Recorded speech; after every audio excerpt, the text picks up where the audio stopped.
Elle est là, la médaille du raid de l'Ultramarin 2025 sur le 100 km.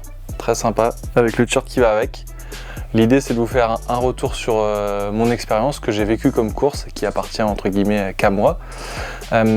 Pour vous expliquer un petit peu, avec Hugo, on était parti la veille sur Vannes pour un peu être sur place et pour notamment récupérer le dossard le jeudi matin. T'as 2 plats là, Aurel? Pourquoi 2 plats? 2 plats, pour recharger les batteries tout simplement.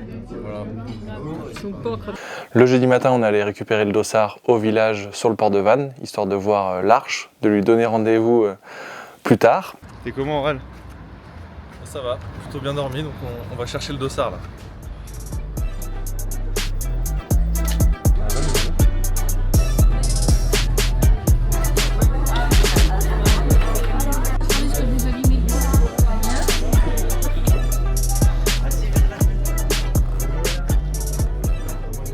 Et ensuite, on s'est dirigé au départ du 100 km qui était à Saint-Gildas-de-Ruisse. Grâce à des personnes qui nous ont aidés, on a pu s'installer dans une maison à Saint-Gildas et pouvoir se préparer pour la course.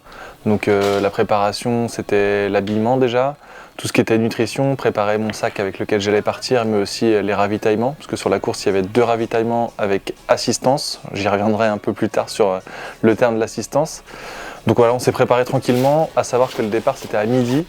Et que moi, mon sas, c'était le sas numéro 16. Et donc, en fait, les sas partent toutes les 5 minutes. Donc, finalement, moi, mon heure de départ, c'était 13h30. Donc, on est allé à la ligne de départ pour midi à peu près. Et puis là, du coup, on a attendu petit à petit. Voilà, j'ai arrêté un petit peu de boire pour pas aller aux toilettes toutes les 5 minutes. Petite appréhension, en tout cas l'excitation commence bien à monter, quoi. Et puis après, du coup, finalement, le temps est passé plutôt vite pour arriver sur l'heure de départ, donc à 13h30. Donc finalement, les premiers étaient déjà partis depuis un moment. Donc on avait vu les premiers qui étaient repassés au niveau du départ, parce que du coup, la course faisait une petite boucle à Saint-Gildas avant d'aller vers Arzon. Et donc finalement, 13h30 le départ, donc le stress commence un peu à monter. L'enjeu un peu de la course est assez grand, quand même 100 km, la pression monte un petit peu. Je regarde rapidement ma montre pour savoir un petit peu au niveau entre guillemets cardio comment je suis. Et évidemment, je suis plus élevé qu'un temps calme. On sent qu'il y a quand même une pression qui est présente. Et donc du coup, ça part. Le groupe SAS 16, en fait, finalement, pour le savoir, c'est composé potentiellement de personnes qui étaient un peu comme moi, qui avaient peut-être déjà couru, mais qui n'avaient jamais fait de trail, donc qui n'avaient pas de points. Et en fait, du coup, j'ai envie de dire qu'il y avait quand même un bon niveau de course dans ce groupe-là, qui est parti assez vite. Donc finalement, c'était un peu trompeur, c'était pas parti trop tranquille, c'est parti assez vite. Parce que pour raconter un petit peu, le SAS 16, c'est pour les personnes qui voulaient courir en moins de 19 heures. Donc on pourrait penser que le SAS allait partir plutôt lentement, mais ce fut pas trop le cas. Et donc du coup, pour première boucle, donc avant de repasser aussi à nouveau devant la zone de départ, ça faisait un peu 7 km, donc c'est là où je recroise Hugo pour la première fois. Cette première partie, elle se passe, on va dire, tranquillement. Sur un 100 km, les 7 premiers, forcément, ils sont plutôt doux, on va dire, c'est plutôt tranquille. Il y a pas mal de montées et de descentes sur des petits sentiers, sur des chemins qu'on peut appeler single track, où il n'y a qu'un passage. Et donc là, évidemment, quand il y a des personnes qui ralentissent dans les descentes pour éviter de tomber, de se faire une cheville ou autre, bon, il y a un peu de marche, mais bon, c'est pas très gênant en soi, il faut garder du carburant pour la suite. Donc voilà, je passe cette zone-là, 7 km, je recroise Hugo, et c'est la fois d'après où je le reverrai, ça sera au 30e kilomètre. Donc il y a un peu de temps qui va se passer après. Hugo me dit... Fais attention au trou au sol, hein. Fais attention au trou. Fais attention à tes pieds, de ne pas tomber, parce qu'il y avait, voilà, c'est des chemins, donc il peut y avoir des trous, et pour les chevilles, ça peut être assez dur, et surtout si on se blesse à la cheville au 7e, ou en tout cas au tout départ, la course peut être très très longue. Donc voilà, j'avance, on va vers Arzon, on passe d'abord par le golfe de Saint-Gildas, donc là c'était un petit parcours assez sympa au niveau du sentier, j'ai réussi à remettre un petit peu de rythme, mais il y a plus de place pour doubler entre guillemets un peu certaines personnes. Je passe devant la plage du Fogéo, qui est à Arzon et que je connais un petit peu, donc du coup là, c'est plutôt sympa de courir dans des endroits, du coup j'ai quelques images et je connais un petit peu la zone.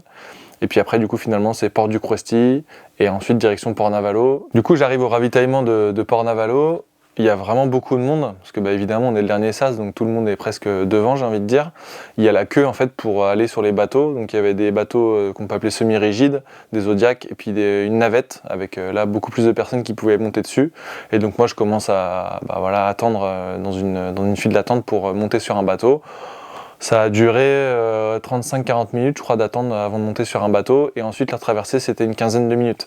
Alors, comme c'était décompté du temps de course, je sais pas trop exactement combien ça a duré. Mais bon, en soi, ça fait du repos. Mais comme c'était quand même assez long d'attendre, ça casse aussi un peu le rythme. Donc, à Locmarakert, de repartir, c'était pas forcément évident. Mais dans tous les cas, il n'y a pas trop le choix. Et là, du coup, dans ma tête, je me dis, il y a 10 km et je revois Hugo et ça fait une première pause. Donc voilà, les 10 km jusqu'à ce ravitaillement-là du 30e kilomètre se passe plutôt bien. En soi, pareil, 30e kilomètre sur 100, c'est plutôt tranquille, on va dire. Ma fréquence cardiaque, du coup, jusqu'au 30e kilomètre est plus élevée que ce que j'avais à l'entraînement. Mais bon, je pense que c'est l'excitation et le côté stress un peu de course qui change un petit peu tout ça. Donc voilà, ça me perturbe pas plus que ça.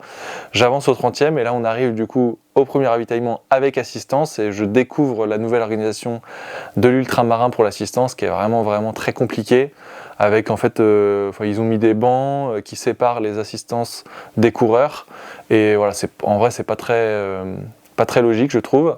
Hugo me dit rentre dans la salle et on se voit quand tu ressors de la salle et tu pourras te poser. Donc je rentre dans la salle de ravitaillement, donc je bois quelques verres de coca, pas plus que ça je pense, peut-être à 1 ou 2 oranges. Et ensuite je ressors et là du coup Hugo est là et me donne à manger. Je m'étais préparé un petit plat en amont, un peu de riz. Et donc du coup je mange un petit peu. Sur ce ravitaillement je me pose une trentaine de minutes, ce qui est plutôt court en soi. Enfin voilà, c'était plutôt rapide entre guillemets en sentiment de ravitaillement. J'ai l'impression de ne pas m'être trop posé. Je suis déjà un petit peu fatigué en soi, 30 km ça tape un petit peu sur l'organisme. Du coup je re-remplis mes gourdes et je repars. C'est comment la râle? Sentiment partagé. Content d'avancer mais on est loin du but. Donc, le travail est encore long. Et donc là du coup sur le principe je revois Hugo au 46 je crois, donc voilà je me dis j'ai 16 km à faire avant d'avoir à nouveau Hugo devant moi. Donc du coup je repars, j'avance et là ça commence un petit peu plus à la fatigue se fait sentir. Bon le marathon, la distance marathon passe. Je continue d'avancer toujours, je suis quasiment que en course, à ce moment-là je suis toujours en course, à part sur des sentiers où ça monte un petit peu, et donc du coup des escaliers ou autres où là c'est plutôt de la marche, mais sinon c'est que de la course. J'arrive au 46e, en tout cas dans ces zones-là, il y a le pont de Saint-Goustan, donc j'avais dit Hugo, si tu veux venir, c'est possible. Donc on ne s'est pas croisé à ce moment-là, mais en soi c'était pas très grave, j'ai continué d'avancer. Donc le prochain ravitaillement c'est Obono, qui est à Auray. Et Auray, moi, un des coureurs que j'ai croisé avant d'aller sur le bateau m'a dit, en gros Auray c'est là où ça écrème un petit peu. Ça commence à être un peu rude quand même. Faut pas se le cacher, c'est pas simple.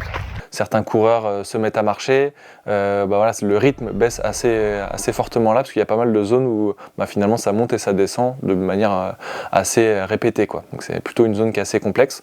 Donc moi je croise Hugo à ce moment-là, je suis assez fatigué quand même je pense. T'as pas envie de t'asseoir parce que sinon tu vas être dans le dur. Bah ouais, pour repartir après c'est dur. Essaye de rester actif en restant debout. Au ravitaillement il y a beaucoup de monde. Encore une fois pareil ça cesse en fait, en remontant même quand on a un bon rythme en fait on retombe sur des gens, il n'y a pas de moment où il n'y a personne et tout le ravitaillement est blindé, il y a du monde partout qui est assis sur les bancs, le ravitaillement est complètement déglingué. Donc moi du coup je prends un peu de coca, je bois de l'eau gazeuse, pareil je prends un petit peu d'orange mais voilà je mange pas plus que ça. Et du coup je ressors assez vite, le ravitaillement là dure 8 minutes, je ressors et je dis à Hugo que je voulais me poser mais que j'ai pas réussi, enfin en tout cas j'ai pas cherché de place ni attendu. Et du coup je continue, je me pose un petit peu dehors parce que franchement j'étais déjà pas mal épuisé. Et du coup je repars et puis la fois d'après où je revois Hugo c'était au 60e kilomètre. Donc du coup je repars, 14 km à nouveau à peu près je crois à faire jusqu'à le revoir.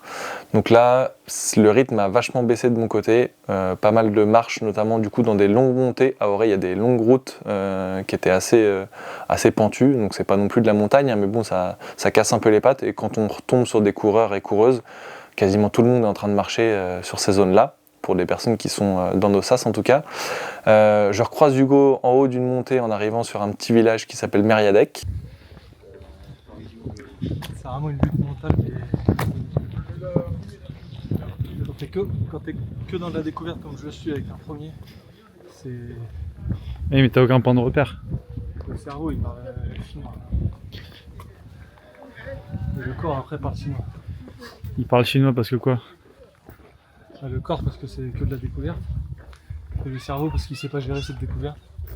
Et du coup t'es là, tu te dis bah je marche pas, j'accélère pas. Enfin j'accélère. J'essaie de garder un rythme. C'est cool. Ça te prend pas la tête par rapport au rythme. Vas-y, ciao.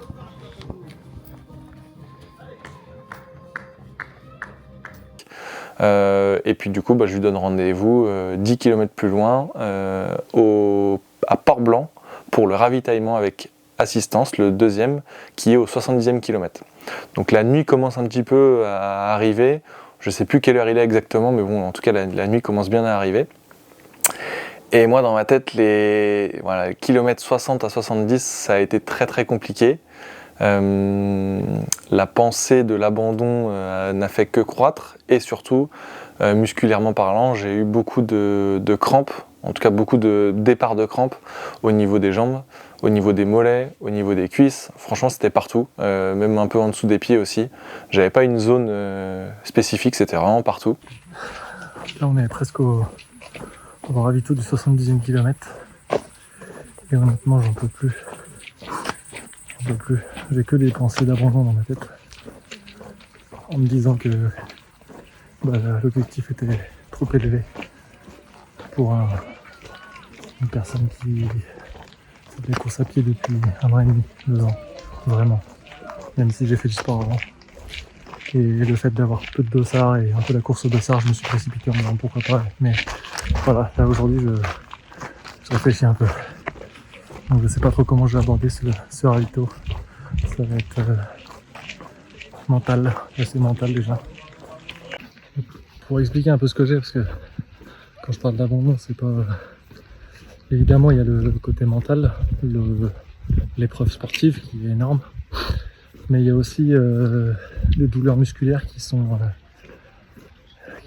qui grossissent de kilomètre en kilomètre, et le fait d'approcher le kilomètre 70 en sachant qu'il en reste 30 derrière, même si on découpe, ça fait la tête, elle en prend un coup, même si je sais que potentiellement je vais changer de chaussures, que je vais changer de chaussettes, que je vais changer de short, que je vais changer de t-shirt, que je vais manger, que je vais pouvoir me poser. Là, dans la tête, à ce moment-là, c'est complexe en fait. C'est très complexe. Ça fait partie, a priori, de l'ultra. Je pense que ceux qui ont déjà fait, ils comprendront. Mais moi, c'est une full découverte. J'ai jamais fait d'aussi longue distance et du sport pendant aussi longtemps.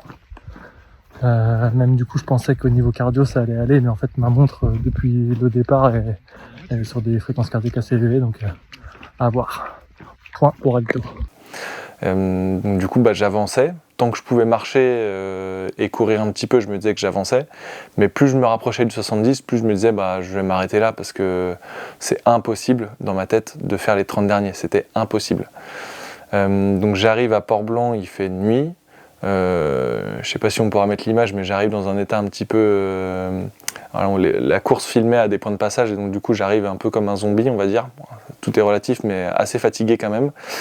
Là pareil, assistance, franchement, l'ultramarin, là pour le coup, je pense qu'il y a quelque chose à revoir parce que c'était pas terrible. Pareil, du coup on était séparés de l'assistance, donc on pouvait pas trop échanger, trouver notre sac, trouver un point pour se poser et vraiment être à l'aise. Donc du coup j'essaye de trouver un coin pour m'asseoir, j'essaye de commencer à manger, j'arrivais pas tellement à manger, j'étais vraiment très très fatigué, épuisé, et dans ma tête le sentiment d'abandon était assez fort. Je l'ai dit à Hugo, je l'ai partagé, le fait que je disais je pourrais pas aller plus loin, et à ce moment là du coup Hugo, c'est une situation qui est pas facile à gérer, et il me dit plutôt de me poser, de réfléchir, de reprendre un peu mes esprits, et il y a aussi d'autres personnes à côté qui m'entendent parler et qui m'entendent dire ces mots là, et du coup qui me regardent, qui me disent pas grand chose, mais bon, qui m'écoutent un petit peu. Et puis au fur et à mesure que je dis ça, du coup il y a des personnes à côté qui commencent un peu à me donner des conseils. Il faut manger, tu manges et ça repart, etc. Donc voilà, c'est des choses que j'entends, mais à ce moment-là, dans ma tête, je suis toujours à me dire que je vais arrêter. Donc je vais me chercher à manger du chaud. Il y avait de la purée, des pâtes, du jambon. Donc je prends de la purée, je mets beaucoup de sel dessus. Je prends une tranche de jambon. Je retourne pour manger là où était Hugo, mais comme il y a un flux constant de coureurs, ma place elle a été prise par quelqu'un d'autre. Du coup, enfin bref, c'était un peu galère à ce moment-là, c'était pas très confortable. Et du coup, je réussis quand même à manger, mais franchement, quelques bouchées, ça a été très très fastidieux. Et au premier ravitaillement, j'avais vu qu'il y avait des kinés donc, qui étaient là potentiellement pour masser les coureuses et les coureurs, pour notamment détendre les muscles, les crampes, etc. Donc je m'étais dit, je vais aller voir si à ce ravitaillement-là, il y a ça aussi, pour pouvoir en bénéficier, quoi. Et donc je vais à la toile, la tente santé, et donc là du coup pareil, j'interpelle une personne et je lui demande si c'est possible d'avoir des massages. Elle me dit qu'il n'y a pas de kiné sur ce ravitaillement là, mais qu'ils peuvent prodiguer quelques soins. Et donc du coup cette personne là me masse un petit peu les mollets et les cuisses. Je sens pas que ça fait grand chose, sachant que quand je m'assis sur le lit de camp, j'ai un départ de crampes, j'arrive même pas à m'asseoir. Je réussis à moitié à m'allonger, j'ai un départ de crampes dans le dos, pareil, du coup je suis obligé de me relever. Donc j'étais vraiment dans une situation où je me disais c'est impossible que je puisse repartir, quoi. Voilà, le temps passe, je réussis à nouveau à manger un petit peu. La personne me dit il faut pas trop prendre des choses qui sont pas qui sont pas solides. Donc essayer de manger des tucs, la fameuse recette des tucs. Donc du coup je retourne au ravitaillement, un peu en boitant parce que du coup j'arrivais pas à marcher de manière fluide. Et là du coup je mange quelques tucs, je rebois du coca, je rebois de l'eau. C'était assez long ce moment-là. Je retourne m'allonger un petit peu dans la tente des soins et il y a une personne qui arrive à côté de moi et qui me dit moi j'ai des crampes depuis le 20e kilomètre, je galère et tout. Et donc du coup je lui évoque ma situation à moi, le fait que je pense que ça va être très compliqué de repartir, et il me dit t'as un objectif de temps? Je lui dis en soi non, l'objectif c'est juste de finir. Et il me dit essaye d'aller au bout parce que moi j'ai abandonné sur une autre course avant et je l'ai vraiment beaucoup regretté. Donc quand j'entends ça, le cerveau se réactive un petit peu. Ce qui se passe, c'est que à ce moment-là, quand je décide de me changer, on était dans un endroit où il y avait peu de lumière, et donc du coup je dis à Hugo, on va essayer d'aller dans un endroit où il y aura de la lumière pour que je puisse notamment voir l'état de mes pieds. Et donc du coup quand on change de place, on vient à côté d'une personne, il y avait une place sur le banc, et par contre en face de moi il y avait quelqu'un. Du coup je demande à la personne si c'est possible qu'il se décale un petit peu pour qu'Hugo puisse accéder et qu'on puisse s'échanger mes affaires, etc. Et la personne, je vois dans sa réaction que ça le fait chier, clairement. Du coup moi je laisse tomber, je m'installe même pas là. Hugo du coup voit que moi je suis un peu saoulé, donc du coup lui aussi. Et finalement en fait je me recule et je décide d'attendre qu'une place se libère pour pouvoir avoir un accès et que je puisse changer mes chaussures, etc. Et donc finalement je me suis installé un peu plus loin, une personne m'a proposé de s'installer un peu plus loin. Et la course ça tient à peu de choses puisque je m'installe à côté de Hugo, le Hugo avec qui je vais repartir et finalement faire une bonne partie des derniers kilomètres. C'est lui qui va me permettre de repartir en me proposant de repartir. Si finalement je m'étais arrêté là et que je m'étais changé, peut-être que j'aurais été tout seul, que j'aurais été solo et que finalement je me serais changé et que je serais peut-être pas reparti ou reparti tout seul et que ça aurait été plus compliqué mentalement. Là, le fait de repartir en groupe, c'était quand même assez... en tout cas pour le mental, c'était plus sympa. C'était plus sympa pour Hugo qui savait que quand je repartais, au moins j'étais pas tout seul. C'était plus sympa pour Mathilde, ma copine qui était là aussi à m'assister et qui du coup savait que pareil j'étais pas tout seul. Parce qu'au bout de quelques minutes, on était tout seul dans le noir avec les frontales à avancer. Donc le fait de pas être tout seul, ça aide aussi à pouvoir repartir. On est reparti ensemble en faisant 1 km de marche, 1 km de course à pied sur des rythmes lents mais sur de la course à pied quand même. Et donc en fait du coup on est reparti. Une troisième personne finalement s'est greffée un petit peu à nous à ce groupe-là, Esteban. Et donc du coup on a avancé jusqu'à l'étape d'après qui était le ravitaillement du 80 km. Et pour revenir un petit peu sur le ravitaillement du 70, moi sur mon chrono à moi personnellement je suis resté 2 heures à ce ravitaillement là. Donc voilà, quand je vous dis que c'était long et que c'était une longue remise en route des esprits et du corps et de la forme et un départ des crampes, voilà, ça a duré pour moi 2 heures. 2 heures où Hugo était là aussi à se demander ce qui se passait, comment j'allais finir, est-ce que j'allais repartir, est-ce que j'allais m'arrêter là. Et donc du coup voilà, je réussis à repartir avec du coup Esteban et Hugo. On atteint le 80e kilomètre à Radon. Là, c'est un autre ravitaillement qui est... voilà, il n'y a pas d'assistance, mais en soi, du coup, pareil, je rebois du coca, je reprends des tucs, du coup, mes nouveaux gâteaux apéro préférés. Et du coup, on continue d'avancer, pareil, sur 1 km, 1 km. Hugo avait vraiment mal à son genou, donc lui, il nous dit un peu au 85e, les gars, moi, je vais plus pouvoir alterner course et marche, je vais finir en marchant. Donc avec Esteban, on continue à alterner, et Esteban, quelques kilomètres plus tard, me dit moi pareil, là pour le coup ça va être un peu compliqué de finir en courant. Et en fait moi j'avais un peu repris quand même du poil de la bête, où du coup j'arrivais à courir. Moi j'avais pas de problème pour courir en fait. Les crampes étaient parties, je le sentais bien que les crampes étaient parties, j'avais de l'eau, j'avais rebu correctement, et en fait à partir du 88e kilomètre jusqu'à la fin, j'ai quasiment couru tout du long. J'ai rattrapé et dépassé pas mal de coureurs et coureuses qui étaient à pied. Et à ce moment-là, moi, j'avais un objectif un peu dans ma tête d'arriver sur une zone où je m'entraînais quand j'étais à Vannes en études il y a cela quelques années. Du coup, quand je reviens sur ces chemins-là, il y a un peu un regain de forme, un petit peu l'objectif finalement, le pré-objectif qui était atteint. On y est, les fameuses routes chemin d'entraînement. Donc j'étais à l'UT. On est au 74, que dis-je, 94 ou 95. Donc ça ne serait tardé, la fin, enfin. À ce moment-là, il faut savoir qu'il fait nuit, donc j'ai une frontale et il pleut. Et moi je suis en t-shirt et je croise plein de personnes qui sont avec leur kawaii, et moi je me dis c'est mort, j'ai pas envie de m'arrêter, d'enlever mon sac et de prendre mon kawaii, enfin de ma veste et mettre ma veste, du coup je trace. Enfin je trace à mon rythme, mais je trace. Et du coup voilà, ça avance. Finalement du coup j'atteins la fin de course, le pont de Quérino, et j'arrive à l'arrivée sous l'Arche au port de Vannes. Au bout de, le chrono indique 15h35. Les premiers étaient partis depuis 17h15, je crois que c'était comme ça. Un peu plus peut-être. Et voilà, je passe l'Arche des 100 km, et donc du coup, là, le défi est rempli. J'y pensais pas du tout. En tout cas, au 70e, je pensais vraiment m'arrêter. Et c'est une grande satisfaction de passer l'Arche. Il n'y a pas forcément eu de contre-coup à passer la ligne. Par contre, le contre-coup, ça a été 30 minutes, 1 heure après, dans la voiture, où là, pour le coup, j'étais vraiment... c'était vraiment une phase de down. J'avais peut-être pas assez remangé au ravito de la fin. Mais je me suis dit à ce moment-là, plus jamais je fais ce genre d'expérience et de course. Mais voilà, avec le recul, c'est quand même une grande satisfaction d'avoir réussi. Une grande satisfaction d'avoir bouclé les 100 km, même si c'était pas forcément le temps, ou en tout cas les conditions de course que j'avais en tête.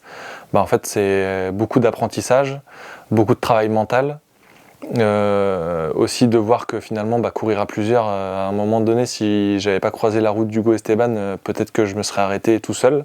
Donc voilà, de côté de soutien psychologique de personnes de la course et de personnes de l'assistance, notamment du coup avec Hugo, ça aide pas mal. Aussi des messages que j'avais regardés sur mon téléphone qui ont pu pas mal m'aider à repartir.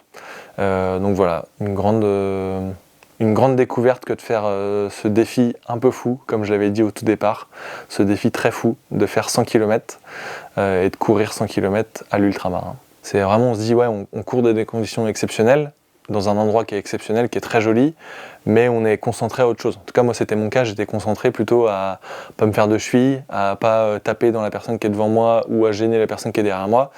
Donc c'est un cadre qui est très sympa, mais j'ai pas fait que regarder le paysage à côté. Ce qui m'a fait repartir au 80e kilomètre à courir, c'est qu'en fait j'étais très confiant sur la prépa que j'avais fait. J'avais vraiment eu une grosse implication sur la préparation. J'avais fait des grosses semaines avec pas mal de kilomètres.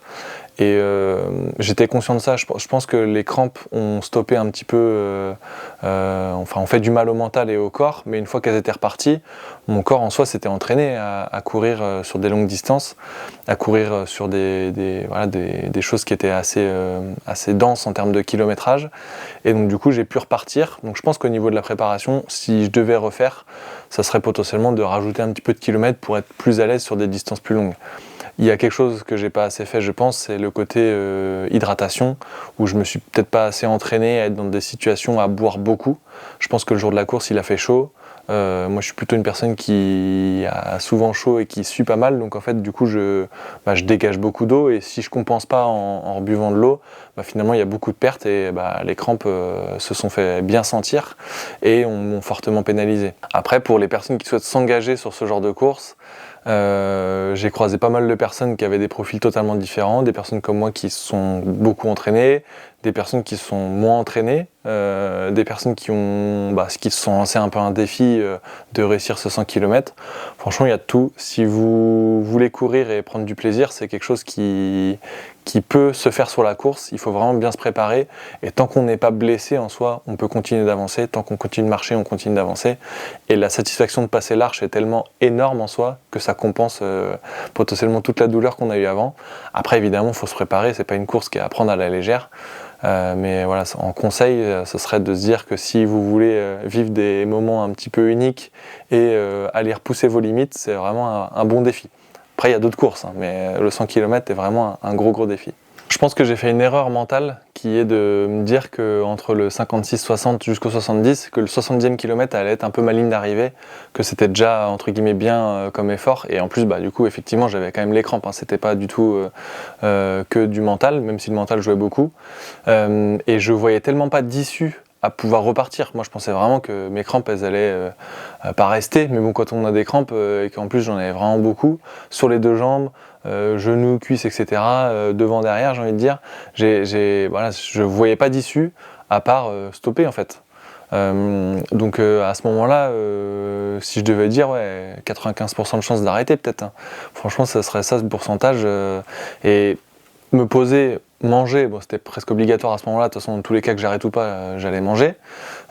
Discuter avec des gens à côté, une personne qui m'a dit moi je suis resté 1h30 l'année dernière ici, je crois que c'était à peu près ça, ou 1 heure, je sais plus, et en fait je lui ai posé quelques questions, comment vous avez fait pour repartir, etc., etc. Donc il me parlait évidemment de manger.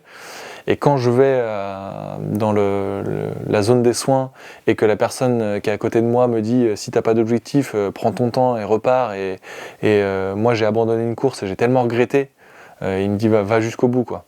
Et quand j'ai eu ces mots-là de coureurs et de personnes qui ont fait cette distance-là, qui sont venues dans mon esprit, en fait mon 5% finalement a repris un peu de la force, et c'est à ce moment-là où finalement quand j'acte le fait que je vais me changer, que je vais tenter de me changer, c'est déjà un peu le point de départ et la bascule vers le fait que j'allais redémarrer.